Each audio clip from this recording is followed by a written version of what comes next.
ಇನ್ನು ರಾಜ್ಯ ರಾಜಧಾನಿಯಲ್ಲಿ ನಿನ್ನೆ ಸುರಿದಂತ ಮಳೆ ಸಾಕಷ್ಟು ಅನಾಹುತಕ್ಕೆ ಕಾರಣವಾಗಿದೆ. ವೀಕೆಂಡ್ ಮಸ್ತಿಗೆ ಬ್ರೇಕ್ ಹಾಕಿದೆ ಮಳೆ. ಸಿಲಿಕಾನ್ ಸಿಟಿ ಬೆಂಗಳೂರಿನಲ್ಲಿ ಮಳೆರಾಯನ ಅವಾಂತರ ಒಂದೆರಡಲ್ಲ. ರಾತ್ರಿ ಸುರಿದ ಒಂದೇ ಮಳೆಗೆ ಮರಗಳು ಧರೆಗೆ ಉರುಳಿವೆ. ಬನಶಂಕರಿ, ಜಯನಗರ ಹಾಗೂ ತ್ಯಾಗರಾಜನಗರ ಇಲ್ಲಿ ಸಾಕಷ್ಟು ಅನಾಹುತ ಸಂಭವಿಸಿದೆ. ಕೋಣನಕುಂಟೆ, ಯಲಹಂಕ, ಸುಬ್ರಹ್ಮಣ್ಯ ನಗರ, ಕಮ್ಮನಹಳ್ಳಿ ಸೇರಿದಂತೆ ನಗರದ ವಿವಿಧ ಭಾಗಗಳಲ್ಲಿ ನಾನಾ ರೀತಿಯ ಅವಾಂತರಗಳು ಸೃಷ್ಟಿಯಾಗಿರುವುದು. ವೀಕೆಂಡ್ ಮಸ್ತಿ ಇಲ್ಲ, ಕಾರಣ ಮಳೆರಾಯ ಆರ್ಭಟಿಸ್ತಾನೆ.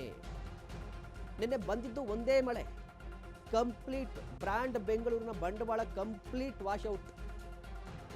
ರಸ್ತೆಗಳು ಕಾಣ್ತಾ ಇರಲಿಲ್ಲ. ರಸ್ತೆನೋ, ಕೆರೆನೋ, ನದಿನೋ, ಇನ್ನೊಂದೋ ಹಳ್ಳನೋ ಏನೂ ಗೊತ್ತಾಗ್ತಾ ಇರಲಿಲ್ಲ. ಇದರಿಂದ ವಾಹನ ಸವಾರರು ಪರದಾಟವನ್ನು ನಡೆಸ್ತಾ ಇದ್ರು. ಮತ್ತೊಂದು ಕಡೆ ಮರಗಳ ಪರಿಸ್ಥಿತಿ, ಜೆಸಿ ನಗರದಲ್ಲಿ ಮರ ಬಿದ್ದಿದೆ. ಬರೀ ಜೆಸಿ ನಗರ ಸರ್ ಅಲ್ಲ, ಬೇರೆ ಬೇರೆ ಭಾಗದಲ್ಲೂ ಕೂಡ ಬನಶಂಕರಿಯಲ್ಲಿ ಬಿದ್ದಿದೆ. ಸುಬ್ರಹ್ಮಣ್ಯ ನಗರ, ಸಾಕಷ್ಟು ಕಡೆಗಳಲ್ಲೂ ಕೂಡ ಇಂತಹ ಘಟನೆಗಳು ನಡೆದಿರುವಂಥದ್ದು. ಇದರಿಂದ ಏನು ಸಮಸ್ಯೆ ಆಗುತ್ತೆ? ಟ್ರಾಫಿಕ್ ಜಾಮ್ ಉಂಟಾಗುತ್ತೆ, ರಸ್ತೆ ಬ್ಲಾಕ್ ಆಗುತ್ತೆ, ಸಾರ್ವಜನಿಕರು ಆಕ್ರೋಶಗೊಳ್ತಾರೆ, ಆತಂಕಗೊಳ್ತಾರೆ.